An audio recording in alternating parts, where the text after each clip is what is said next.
Welcome, friends. I am here to share with you a very special story. It's the story of Samson. Have any of you ever heard this story before? Some of you have. Some of you haven't, maybe. Well, don't give away the ending to the people who haven't. This story, it takes place a long time ago. This is when the Israelites were under the control of the Philistines. Do any of you know what an Israelite is? Ah, that's right, someone who is from the land of Israel. And the Israelites and Philistines, they were enemies. They didn't like each other very much. And in this place, at this time, there was a husband and a wife. They were married and they were a family. And as a family, they wanted to have children, but no matter how many times they tried, they couldn't have any children. How do you think that made the family feel? Sad? Yeah. Can I see those sad faces? Sad family. Well, one day, an angel appeared to the wife. And the angel had this prophecy. It told the wife that she would have a child. And that this child would free the Israelites from the Philistines. But she had to follow some rules. A few rules. But does anyone know what one of the most important rules was? Ah, that's right. That Samson couldn't cut his hair. If he did cut his hair, then, well, the prophecy might be unfulfilled. So, the husband and wife, they did have a child. It was a little baby boy, and they named him Samson. Now, there was something very special about Samson, something peculiar. Do any of you happen to know what it is? Yeah, he was strong, very strong, so strong he could overpower 1,000 men in a single evening. And, well, needless to say, Samson and his escapades against the Philistines are various, and they didn't like each other very much either. And one day, Samson fell in love. Have any of you fallen in love before? Yeah, Samson fell deeply in love with a woman named Delilah. But there was a problem. Delilah was a Philistine, one of the enemies of Samson, one of the enemies of the Israelites. But love is love, and Samson was truly deeply in love with Delilah. But once the Philistine rulers found out that Samson was so smitten with Delilah, they called Delilah over. The conspirators coerced her, they planned with her, they conspired to see what the source of Samson's great strength was. They asked her, "Tell us, Delilah, what is the source of Samson's strength? How can he be overpowered and subdued?" And well, what do you think? Do you think Delilah agreed with them? Do you think she helped them out? Yeah, she did. So, Delilah ran over to Samson and said, "Samson, tell me, what is the source of your great strength? How can you be subdued and overpowered?" And so Samson told her. Samson said, no one's really ever asked me that before. If anyone were to tie me up with 7 fresh bow strings, like the string for a bow and arrow, then my strength would leave me, and I would be just like any other man. Did Samson tell the truth? No, why do you think he lied? He didn't want anyone to find out. Perhaps. Well, needless to say, Delilah didn't know any better, so she told the Philistine rulers to get her 7 fresh bowstrings. The Philistine rulers gave her the bowstrings, and at night, she snuck into Samson's bedroom and tied him up with the 7 fresh bowstrings very carefully. And then as men burst into the room to capture Samson, Delilah called out to Samson, "But I'll need all your help to do it. On the count of 3, let's all call out, 'Samson, the Philistines are upon you.' Can you all do that with me? Yeah? 1, 2, 3. Samson, the Philistines are upon you! Samson woke up, and he broke out of the bowstrings, and he escaped. The secret of his great strength wasn't discovered yet. Now, once Delilah discovered that Samson had lied to her, how do you think she's feeling? Yeah, pretty angry. Can I see those angry faces? Ugh! Samson! So, she marched up to Samson and said, "Samson, you lied to me! What is the source of your great strength? How could you be overpowered?" And so Samson told her. He said, "Oh, I'm sorry. Did I say 7 fresh bowstrings? I meant fresh rope, new rope. If you were to tie me up with rope that's never been used before, then I would become just like any other man. Then my strength would leave me."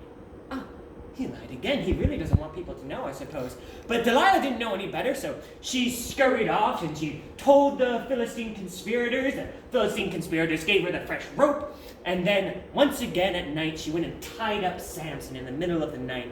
And she called out to him again as men burst into the room. Okay, ready? 1, 2, 3. Samson, the Philistines are upon you! So Samson woke up and he snapped the fresh bowstrings like they were thread and he escaped. The source of his great strength still wasn't discovered. And now, of course, Delilah's more irate than ever. She marches up to Samson and said, Samson, once again, you lied to me. Tell me, truly tell me this time, what is the source of your strength? How can you be overpowered? And Samson told her. He said, Delilah, it's true. I haven't been totally honest with you. To be honest, no one's ever attached my hair into a loom. Do you all know what a loom is? A loom is a big contraption that you use to weave fabric like this. It's a very tedious operation where you thread in all the threads. So Samson's saying that he wants to weave in his hair into cloth like this. Now Samson's just being silly. But Delilah doesn't know any better. She says, attached into a loom, you say? Huh, okay. So then Delilah snuck off and she told the conspirators. She said, conspirators, I need a loom to attach Samson's hair into. And the conspirator said, a loom? She said, yes, I don't know. And they said, well, here you go. And she took the loom and she brought it into Samson's room. And at night, she very carefully and slowly wove in Samson's hair. How long do you think it took? Yeah, a long time probably. Tedious work. But, you know, there's bags of silver at stake, so Delilah wove in Samson's hair, and then, at night, men burst into the room, and Delilah called out to Samson one more time. Ready? 1, 2, 3. Samson, the Philistines are upon you! And Samson woke up, and he pulled the pin from the loom, detached his hair, and escaped into the night. The source of his great strength still wasn't discovered, and now Delilah is angrier than ever. She marches up to Samson and said, Samson, this is the 3rd time you've lied to me. How can you say you love me when you lie to me like this? Tell me, truly, what is the source of your strength? How can you be overpowered? What makes you so special? And she prodded and nagged and asked and begged Samson day after day, night after night, until finally, one day, Samson said, Delilah, you would like to know the source of my great strength, do you? Well, the truth is that no one has ever cut my hair. If someone were to cut my hair, then my strength would leave me, and I'd be just like anyone else. Samson told her.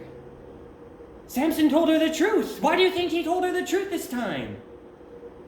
Oh, because of the constant asking? Maybe he was upset that he was lying so much. It's true. Maybe he felt guilty. Well, now that Delilah knew the truth, she went and got herself a razor. And at night, slowly, carefully, she began to cut Samson's hair. And then Samson's strength left him, and he became just like everyone else. And so Philistines burst into the room that night. They tackled Samson to the ground. They put his wrists in fetters and irons and cuffs, and then they gouged out his eyes, and they sent him to prison. They sent him to prison to grind grain for a long, long time. Quite a hefty punishment.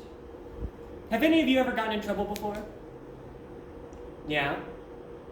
Were you all punished? How were you punished? Not like that, I hope.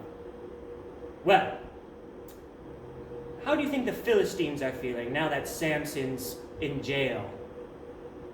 Pretty good, huh? Pretty proud of yourself. Can I see those proud faces? Yeah, they're real happy. They decide to throw a party, celebrate Samson's capture. So they go into one of their temples, and there's thousands of wealthy Philistines partying and laughing, praying and dancing. And one of them has this idea, hey, where's Samson anyway? He's the reason we're throwing this party. Let's bring Samson over for some entertainment, right? So they summon Samson. And they bring Samson amongst the pillars. He's led by a servant, of course, he can't see. And as he's in the pillars, he reaches out his left arm to the left pillar and his right arm to the right pillar. And then he had a final prayer to God. He said, Lord my God, this one last time, grant me the strength to take revenge on the Philistines for my own 2 eyes. And with a shout, he said, let me die with the Philistines!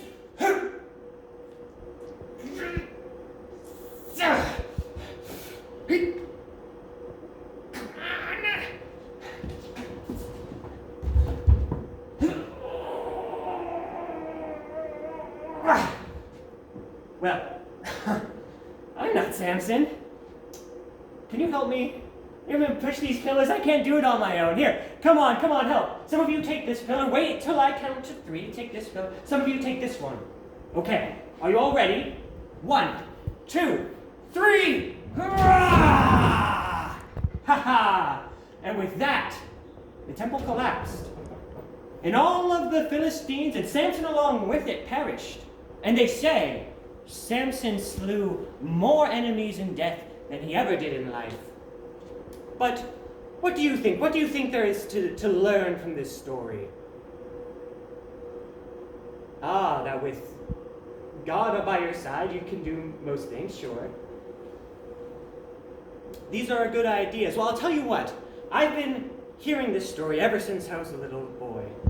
I've heard it more times than I can count. And as time went on now, I'm lucky enough that I can retell this story to other people. And as I get older, I learn more and more things about this story. So perhaps next time when you learn it, or hear this story told again, maybe you'll learn something new. So thank you all for joining me, and enjoy your time here in the museum.